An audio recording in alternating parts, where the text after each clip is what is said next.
암이라고? 거 잘 됐네. 죽음이 드디어 내 문 앞에 도착했구먼. 자, 이제부터 죽음이라는 놈을 어떻게 요리할지 내가 직접 보여주지. 의사가 암 진단 결과를 내밀자 80대의 노인 이어령이 서류를 훑어본 뒤 툭 던지며 말합니다.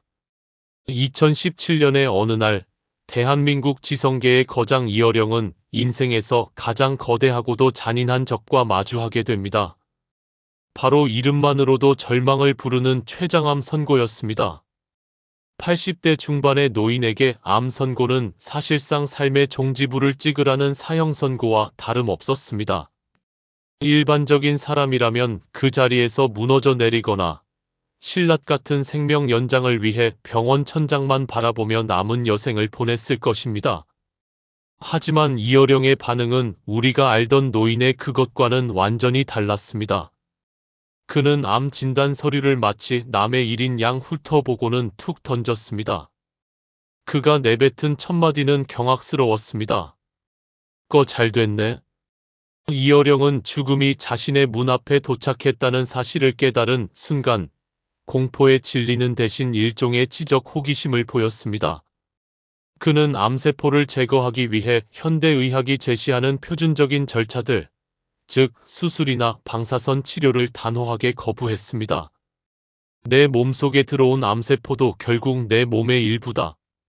억지로 잘라내거나 태우지 않겠다. 이것은 단순한 치료 거부가 아니었습니다. 그는 이어 말했습니다. 나는 남은 시간 동안 이 죽음이라는 과정을 가장 정밀하게 관찰하고 기록하겠다. 전 세계를 놀라게 한 이른바 지성적 죽음의 시작이었습니다. 그는 죽음을 피해야 할 재앙이 아니라 평생 연구해온 인류학적 과제의 마지막 재료로 선택한 것입니다. 그는 평생을 언어의 마술사이자 문화의 설계자로 살았던 인물입니다. 1988년 서울 올림픽 당시 전 세계를 전율케 했던 굴렁쇠 소년을 기획하여 한국의 정적인 아름다움을 세계만방에 알렸던 그였습니다.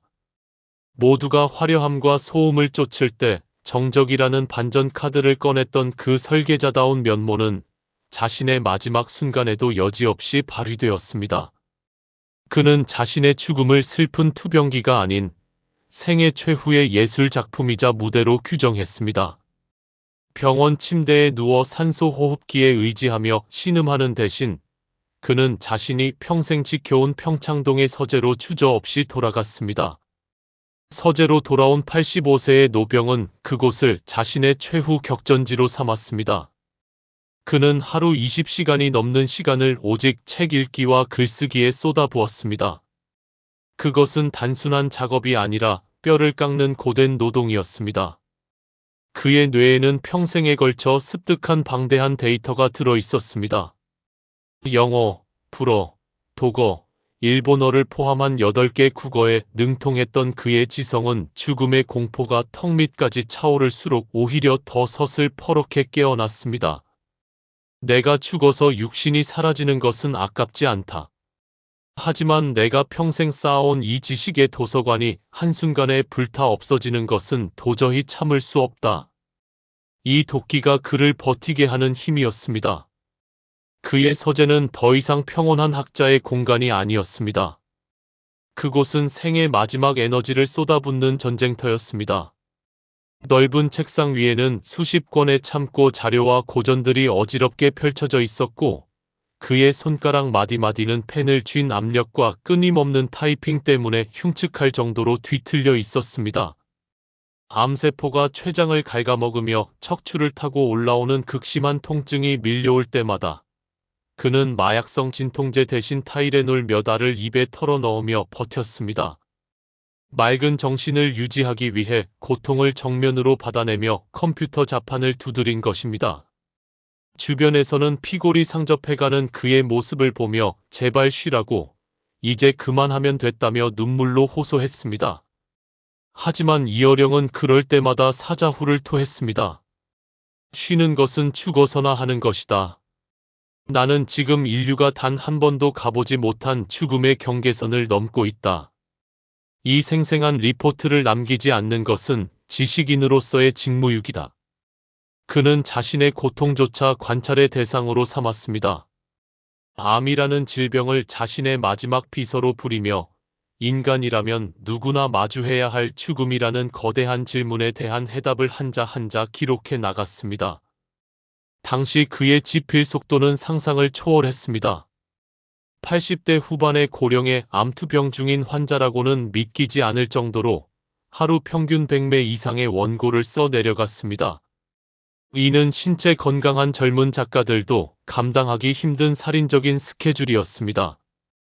그는 암과 타협하는 대신 암을 이용했습니다. 덩샤오핑이 74세라는 늦은 나이에 중국의 고장난 경제 엔진을 수리하고 개혁 개방을 이루었듯 이어령은 85세의 나이에 한국인의 낡고 녹슨 정신 엔진을 수리하기 위해 자신의 남은 생명을 부품으로 쏟아부었습니다. 그의 서재 불빛은 밤이 깊어도 새벽이 와도 꺼질 줄 몰랐습니다. 그 불빛은 단순히 책상을 비추는 전등이 아니었습니다. 그것은 죽음을 앞둔 노인의 가냘픈 생명력이 아니라 어두운 시대를 깨우려는 거대한 등대의 서광이었으며 지식의 유산을 남기고자 하는 노병의 치열한 사자후였습니다. 그는 자신의 뇌가 멈추는 그 순간까지 펜을 놓지 않겠다는 약속을 지키기 위해 암세포가 온몸을 잠식하는 와중에도 지적투쟁을 멈추지 않았습니다. 1988년 올림픽 개막식, 텅 빈 운동장을 가로지르는 꼬마의 굴렁쇠 소리, 모두가 화려한 불꽃쇼를 외칠 때 그는 텅 빈 정적을 기획했습니다. 이어령의 도끼는 남들을 따라하는 것이 아니라 남들이 상상도 못한 허점을 찌르는 데서 나옵니다. 이어령의 인생에서 가장 강력한 팩트는 그가 기획한 1988년 서울 올림픽 개막식입니다.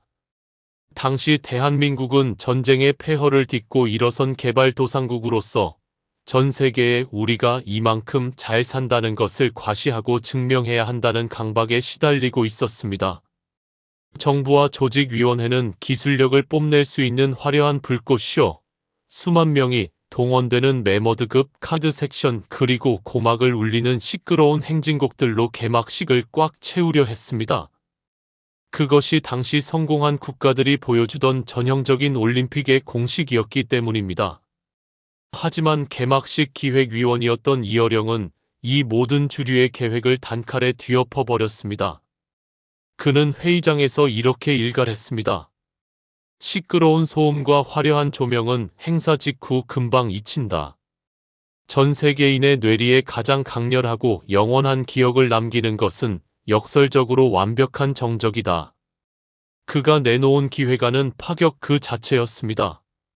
거대한 잠실 운동장의 모든 음악과 조명을 끄고 오직 어린아이 한 명이 굴렁쇠를 굴리며 광활한 운동장을 가로지르게 하자는 것이었습니다.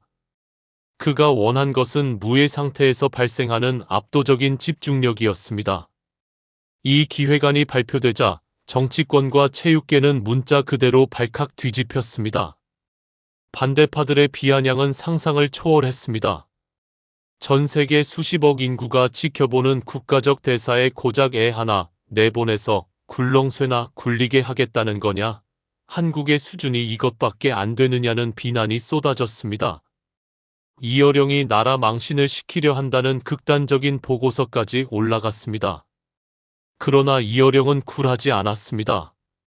그는 자신의 기획이 단순한 직관이 아니라 한국의 정체성과 서구 문명의 차이를 치밀하게 분석한 결과물임을 확신했습니다. 그는 마침내 당시 대통령이었던 노태우를 직접 만나 독대하며 승부수를 던졌습니다. 그는 대통령 앞에서 단호하고 논리적으로 설득했습니다. 대통령님, 우리는 서양의 물량 공세와 화려함을 결코 따라갈 수 없습니다. 그들이 가진 것이 소음과 과시라면 우리의 무기는 비어있음의 미학, 즉 여백입니다. 텅 빈 공간을 가로지르는 저 꼬마의 굴렁쇠 소리가 화포 소리보다 더 깊게 전 세계인의 심장을 울릴 것입니다. 이어령의 이 서슬퍼런 확신은 결국 대통령의 마음을 움직였고 1988년 9월 17일 잠실 운동장에는 기적 같은 침묵이 흘렀습니다. 굴렁쇠가 바닥을 굴러가는 소리만이 전 세계 스피커를 타고 흘러나갔을 때 지구촌은 한국이 가진 정적의 힘에 전율했습니다. 결과는 역사에 기록된 대로 대성공이었습니다. 전 세계 유력 언론들은 올림픽 역사상 가장 철학적이고 아름다운 오프닝, 동양의 지혜가 서구의 물량주의를 이겼다며 찬사를 쏟아냈습니다. 이어령의 이 독보적인 역발상은 결코 우연히 나온 감성의 산물이 아니었습니다. 그는 한국의 역사를 고대부터 현대까지 뼛속까지 공부하고 한국인의 기질과 문화 유전자를 데이터화하여 분석한 지독한 전략의 결과물이었습니다. 남들이 화려한 거칠애에 매달릴 때 그는 본질을 꿰뚫는 단 하나의 점을 찾아낸 것입니다. 그는 평생을 이런 식으로 세상의 편견과 싸웠습니다. 그의 도끼는 20대 청년 시절부터 이미 완성되어 있었습니다. 1950년대 전후의 혼란 속에서 문단에 등단할 당시에도 그는 당시 문단을 장악하고 있던 거물 선배들을 향해 우상의 파괴라는 평론을 던지며 전면전을 선포했습니다. 당신들의 글은 낡았다. 관념에 사로잡힌 새 시대의 언어가 아니다. 우리는 이제 우상을 깨부수고 새로운 언어를 창조해야 한다. 이 발언은 당시 문단의 핵폭탄과 같은 충격을 주었습니다. 새파란 애송이가 대문호들의 권위에 도전하는 것은 자살행위와 같았지만 이어령은 자신의 논리가 확실하다면 그 누구 앞에서도 고개를 숙이지 않았습니다. 이러한 청년 이어령의 도끼는 80대 죽음의 문턱에 이를 때까지 단 한순간도 변함없이 이어졌습니다. 그는 1990년 초대 문화부 장관직을 수행할 때도 책상에 앉아 결제 서류나 검토하는 전형적인 관료의 길을 거부했습니다. 그는 한국 문화의 100년 대계를 설계하는 야전 사령관처럼 움직였습니다. 오늘날 한국 예술의 산실이 된 한예종 한국예술종합학교를 설립하고 우리말의 원칙을 세우는 국립국어원을 건립한 것이 바로 그의 손끝에서 이루어졌습니다. 당시에도 당장 먹고 살기 바쁜데 예술학교가 왜 필요하냐는 반대 여론이 거셌지만 그는 문화가 없으면 국가의 미래도 없다는 신념으로 밀어붙였습니다. 특히 그가 문화부 장관으로서 예산안을 들고 국회의원들을 찾아가 담판을 벌이던 일화는 지금도 전설처럼 내려옵니다. 예산 심의 과정에서 한 국회의원이 비아냥거리며 물었습니다. 장관님, 이 예술이라는 게 도대체 밥 먹여줍니까? 이 돈으로 공장 하나 더 짓는 게 낫지 않겠소? 그러자 이어령은 눈 하나 깜짝하지 않고 국회의원을 쏘아보며 일갈했습니다. 의원님, 예술이 직접 밥을 먹여주지는 않습니다. 하지만 예술이 없으면 인간은 밥을 먹어도 짐승과 다를 바가 없습니다. 우리가 짐승처럼 살려고 나라를 세운 것입니까? 이 서슬 퍼런 기계에 압도된 국회는 결국 그가 요구한 예산을 승인할 수밖에 없었습니다. 그는 어떤 상황에서도 타협하지 않는 철저한 원칙주의자였습니다. 자신의 논리가 확실하고 그것이 국가와 민족의 미래를 위한 길이라면 그는 권력자든 대중의 비난이든 정면으로 돌파했습니다. 이러한 그의 지적 자존심과 논리적 기계는 훗날 그가 췌장암이라는 거대한 죽음의 그림자 앞에서도 당당할 수 있었던 근본적인 동력이 되었습니다.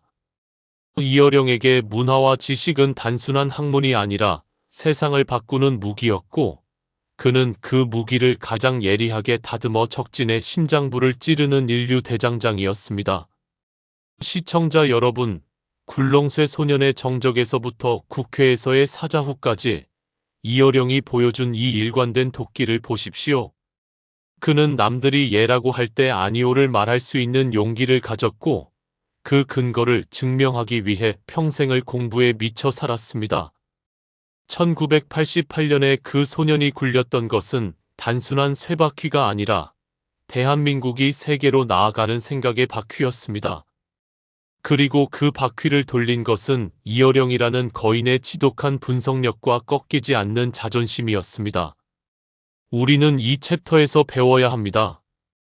진정한 리더십은 다수를 따라가는 안일함이 아니라 모두가 틀렸다고 말할 때 본질을 쥐고 흔드는 지적 야성에서 나온다는 사실을 말입니다. 이어령은 그렇게 1988년에 정적으로 세계를 정복했고 그 승리의 기억은 훗날 그가 죽음이라는 가장 큰 적을 맞이했을 때 그를 다시 한번 일으켜 세우는 강력한 훈장이 되었습니다. 그의 인생 드라마는 결코 우연의 연속이 아니었습니다. 그것은 매 순간 자신의 목숨을 걸고 본질과 싸웠던 한 지식인의 처절하고도 화려한 전투 기록이었습니다. 그가 문화부 장관으로서 보여준 결단력과 올림픽에서 보여준 창의성은 결국 하나의 뿌리에서 나옵니다. 그것은 바로 한국인에 대한 깊은 애정과 공부하는 자의 당당함입니다. 이어령은 그렇게 대한민국 문화의 뼈대를 세웠고 그 뼈대는 지금 우리가 누리는 한류와 K-컬처의 든든한 기반이 되었습니다. 그는 떠났지만 그가 굴린 굴렁쇠 소리는 지금도 우리 역사의 빈 공간을 가득 채우고 있습니다. 침대에 누워 산소 호흡기를 낀 채 초췌해진 이어령. 비서가 원고를 읽어주자 틀린 글자를 귀신같이 잡아내며 눈을 번쩍 뜨는 장면. 내레이션함은 그의 육체를 갉아먹었지만 그의 문장은 갈수록 더 날카로워졌습니다. 고통을 잊게 하는 것은 약물이 아니라 반드시 완성해야만 할 원고지였습니다. 2020년에 접어들며 이어령의 병세는 그야말로 파국으로 치달았습니다. 췌장에서 발현된 암세포는 이미 통제 불능의 상태로 전신에 전이되었고 복강 내에 가득 차오른 복수는 그의 횡격막을 압박해 숨을 쉬는 것조차 기적에 가까운 고통으로 몰아넣었습니다. 80대 중반의 노인이 감당하기엔 너무나 가혹한 형벌이었지만 그는 병원 침실 대신 평창동 서재의 낡은 책상을 선택했습니다. 그는 당시 한국인의 정체성을 총망라하는 12건의 대작 프로젝트 한국인 이야기를 마무리하고 있었습니다. 생물학적 마감이 코앞에 닥친 순간에도 그는 이 방대한 지적 유산을 완결짓겠다는 집념 하나로 자신을 지탱했습니다. 죽음이 가까워질수록 그의 펜 끝은 오히려 더 서슬퍼런 도끼를 뿜어냈습니다. 그의 투병은 일반적인 환자들의 모습과는 궤를 달리했습니다. 그는 하루에 3번씩 강한 진통제를 투여받아야만 일상생활이 가능했습니다. 하지만 진통제는 통증을 잠재우는 대신 지성인의 생명인 사유의 명징함을 앗아갔습니다. 약 기운에 취해 뇌가 몽롱해질 때마다 이어령은 극단의 조치를 취했습니다. 그는 얼음물에 세수를 하며 정신을 억지로 깨웠고 내 뇌가 완전히 멈추기 전까지 이 문장을 완성해야 한다며 자신을 채찍질했습니다. 스스로를 글이라는 감옥에 가둔 채 암세포가 주는 육체적 통증을 정신의 힘으로 압도해 나간 것입니다. 당시 그를 간병하던 이들은 그가 혼수 상태에 빠졌다가 깨어날 때마다 아까 그 단어를 수정했는가부터 물었다고 증언합니다.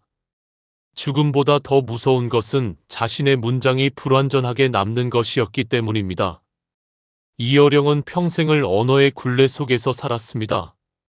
그는 글이라는 감옥이 나를 가장 자유롭게 했다고 회고하며 암 선고 이후의 5년을 인생에서 가장 밀도 높은 창작의 시간으로 바꾸어 놓았습니다. 그는 이 짧은 투병 기간 동안 무려 20여 권의 저서를 쏟아냈습니다. 이는 젊은 작가들도 평생에 걸쳐 달성하기 힘든 기적적인 데이터입니다.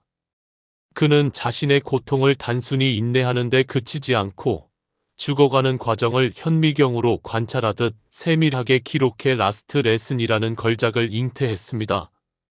그는 이 책을 통해 죽음을 인생을 가로막는 벽이 아니라 다음 생으로 넘어가는 문으로 재정의했습니다. 고통을 콘텐츠로 치환하고 비극을 철학으로 승화시키는 거장다운 마지막 기획이었습니다. 그의 지적 도끼는 개인적인 비극 앞에서도 굴절되지 않았습니다. 사랑하는 딸 이미나 목사를 암으로 먼저 보냈을 때 그는 아비로서 통곡하며 무너지는 대신 다시 펜을 잡았습니다. 자식을 잃은 참혹한 슬픔조차 그는 지혜의 연료로 삼았습니다. 딸이 평생 매달렸던 영성의 세계와 자신이 지켜온 지성의 세계를 융합한 지성에서 영성으로라는 책은 그렇게 탄생했습니다. 이는 덩샤오핑이 자식의 비극을 목격하고도 그것을 국가개혁의 동력으로 승화시켰던 것과 같은 맥락의 지독한 결단이었습니다. 그는 슬픔을 감정의 영역에 가둬두지 않고 인류를 구원할 메시지로 정제해냈습니다. 시청자 여러분, 이어령의 이 괴물 같은 에너지를 보십시오. 그는 암세포를 자신의 파괴자가 아닌 인생의 본질을 더 빨리 깨닫게 해주는 마지막 비서로 부렸습니다. 마약성 진통제가 주는 안락한 휴식을 거부하고 생사를 찢는 통증 속에서도 8개의 국어 사전을 뒤적이며 단어 하나를 고르는 그 기계는 우리 시대 시니어들이 반드시 배워야 할 도끼의 정수입니다.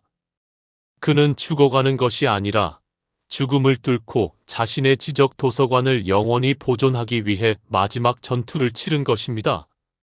우리는 이 챕터를 통해 깨달아야 합니다.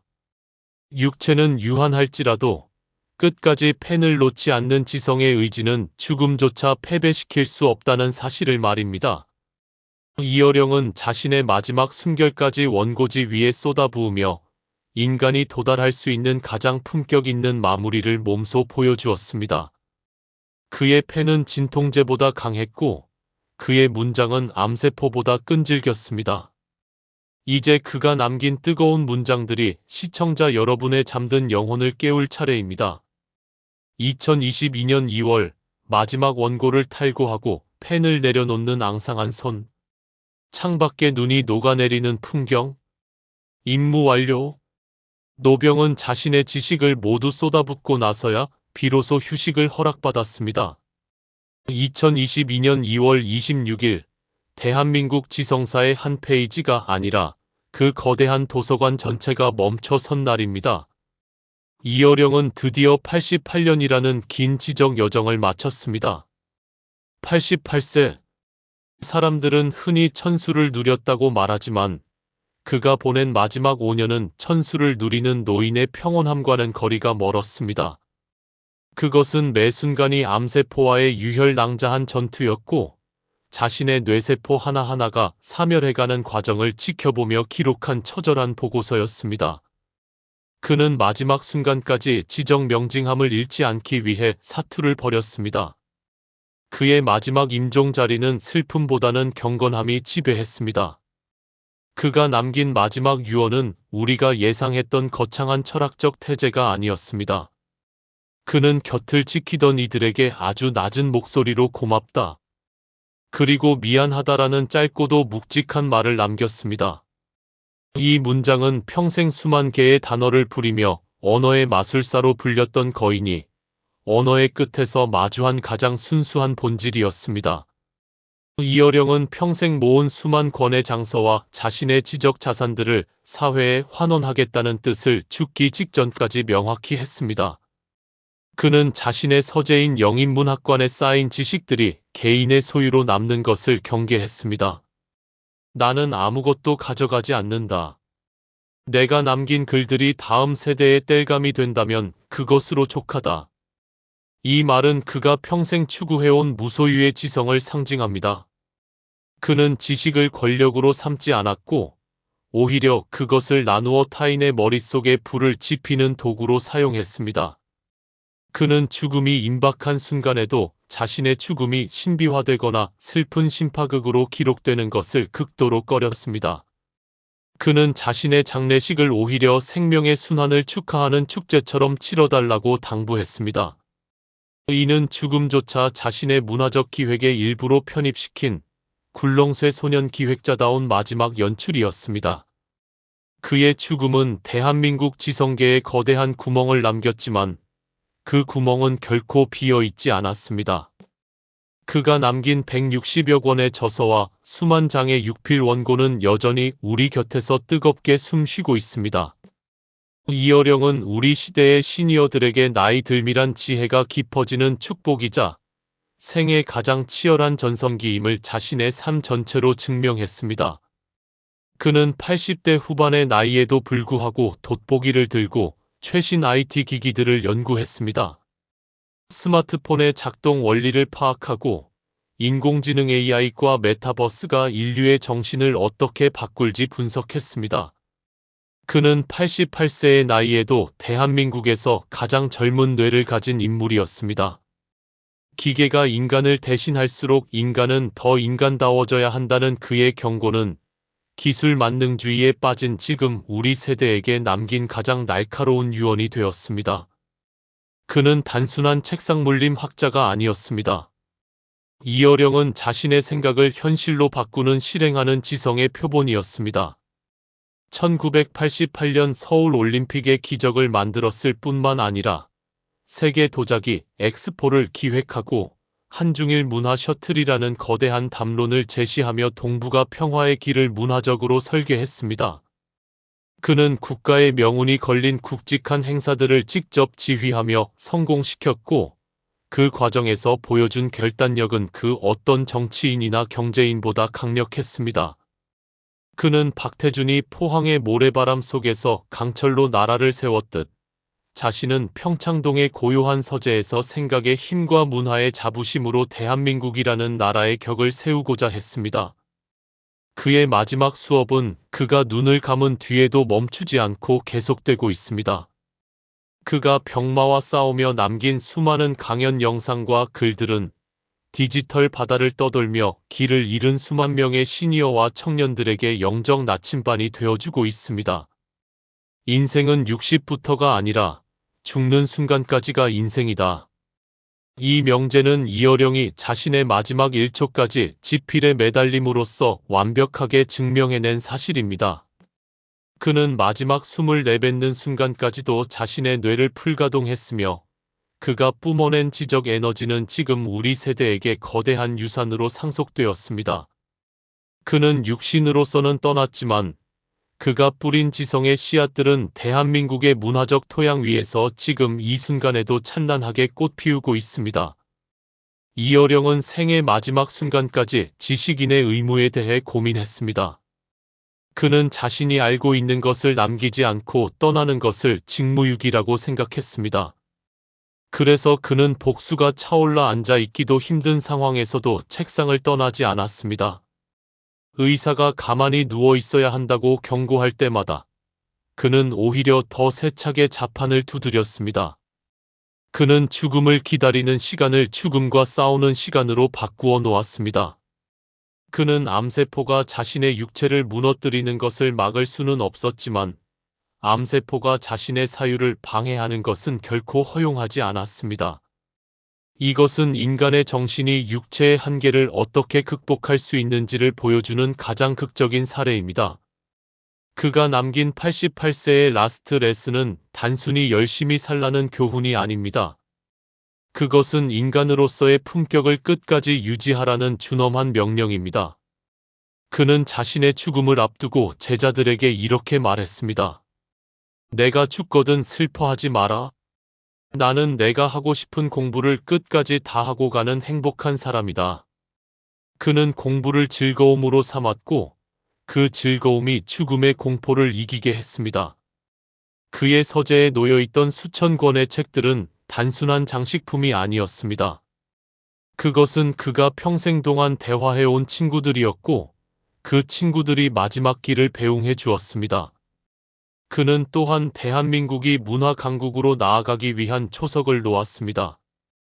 장관 시절 그는 문화는 장식이 아니라 생존이라고 주장했습니다. 그는 한예종을 통해 젊은 예술가들을 길러냈고 국립국어원을 통해 우리말의 품격을 지켰습니다.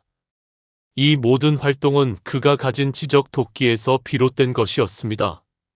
그는 남들이 불가능하다고 말할 때마다 자신의 논리로 세상을 설득했고 기어이 결과물을 만들어냈습니다. 1988년의 굴렁쇠 소년이 정적으로 세계를 흔들었듯 이어령은 자신의 죽음이라는 정적으로 다시 한번 세상을 흔들고 떠났습니다. 이제 우리는 그가 남긴 숙제를 받아들었습니다. 이어령이라는 거대한 나무가 쓰러진 자리에 어떤 나무를 심을 것인가? 그리고 우리가 가진 지적 자산을 어떻게 다음 세대에게 전달할 것인가 하는 문제입니다. 그는 자신의 삶을 통해 그 답을 이미 보여주었습니다. 끝까지 배우고, 끝까지 기록하며, 끝까지 사랑하는 것. 그것이 바로 이어령이 88세의 나이로 우리에게 남긴 마지막 수업의 핵심입니다. 그의 서재 불빛은 꺼졌지만 그가 남긴 문장들은 여전히 어두운 밤길을 걷는 우리들의 발밑을 환하게 비추고 있습니다. 시청자 여러분, 88세의 노병이 보여준 이 마지막 투혼을 기억하십시오. 그는 죽음 앞에서도 당당했고 고통 앞에서도 명료했습니다. 그는 자신의 전 생애를 지식의 재단에 바쳤으며 그 재단에서 피어오른 연기는 이제 대한민국의 정신적 자양분이 되었습니다.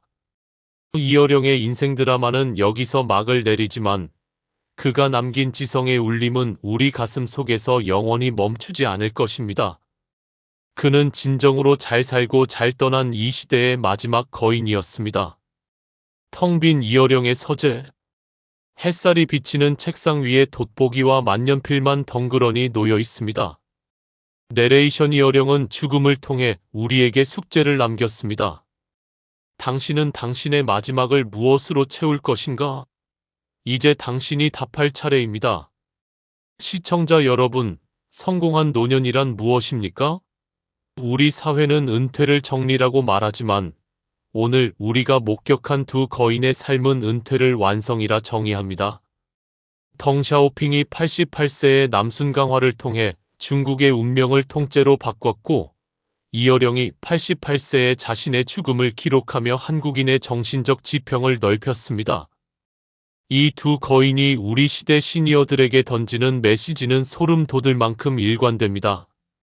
포기하기엔 당신이 평생 쌓아온 연륜과 도끼가 너무나 아깝다는 것입니다.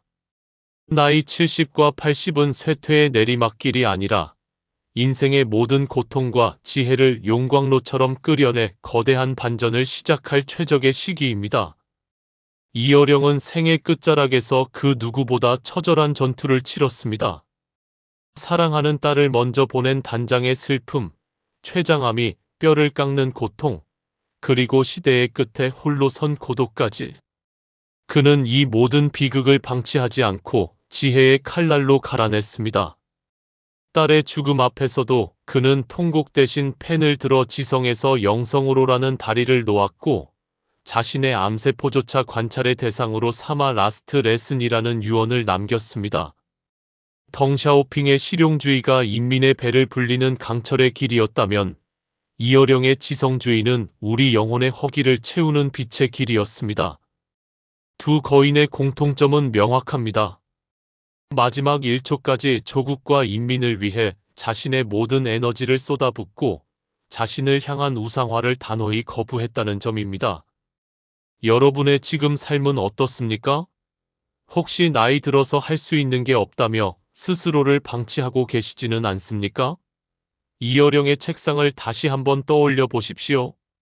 죽음이 문턱을 넘어 멱살을 잡고 흔들 때조차 그는 돋보기를 고쳐 쓰고 새로운 지식의 지평을 탐구했습니다. 암세포가 육신을 시들게 할 수는 있어도 그의 뇌 속에 깃든 지독한 도끼만큼은 건드릴 수 없었습니다. 여러분의 인생 이망 역시 이어령의 서재처럼 뜨거운 열기로 가득 차야 합니다. 시니어의 가치는 멈춰있는 과거가 아니라 죽음조차 콘텐츠로 만드는 그 치열한 현재에 있기 때문입니다. 이어령은 죽음을 벽이 아니라 문이라고 정의했습니다. 그는 생전 이런 말을 남겼습니다. 인생은 60부터가 아니라 죽는 순간까지가 인생이다. 그는 말로만 떠드는 지식인이 아니었습니다. 88 올림픽의 굴렁쇠 소년으로 전 세계를 침묵시킨 그 천재적인 감각을 자신의 마지막 임종 자리에서도 유지했습니다. 그는 자신의 고통을 지혜로 승화시켰고 비극을 메시지로 환치했습니다. 덩샤오핑이 74세에 고장난 중국의 경제 엔진을 수리했듯 이어령은 85세에 한국인의 부식된 정신 엔진을 수리하기 위해 자신의 남은 생명을 부품으로 쏟아부은 것입니다. 그는 고통을 연료로 삼아 지성의 불꽃을 피운 진정으로 괴물 같은 노인이었습니다. 오늘 이 이야기가 여러분의 가슴 속에 잠자던 야성을 깨웠다면 이제 여러분이 답할 차례입니다. 여러분이 남은 인생에서 꼭 완수하고 싶은 나만의 라스트 레슨은 무엇입니까? 이어령은 떠났지만 그가 닦아놓은 길은 여전히 선명합니다. 우리는 그처럼 끝까지 지적으로 명징하게 깨어 있어야 하며 덩샤오핑처럼 현실의 벽 앞에서 끝까지 강해져야 합니다. 성공한 노년은 타협하지 않는 자의 전유물입니다. 인생은 짧지만 우리가 남긴 가치는 영원히 지워지지 않습니다. 이어령의 서재 불빛은 꺼졌지만 그가 남긴 문장들은 이제 여러분의 발밑을 비추는 등불이 될 것입니다. 여러분의 오늘이 그 영원한 가치를 만드는 위대한 첫걸음이 되기를 간절히 바랍니다. 이어령 편이 여러분의 심장을 다시 뛰게 하는 강력한 엔진이 되었기를 소망합니다. 여러분의 인생은 아직 끝나지 않았습니다. 진짜 전성기는 바로 지금부터입니다.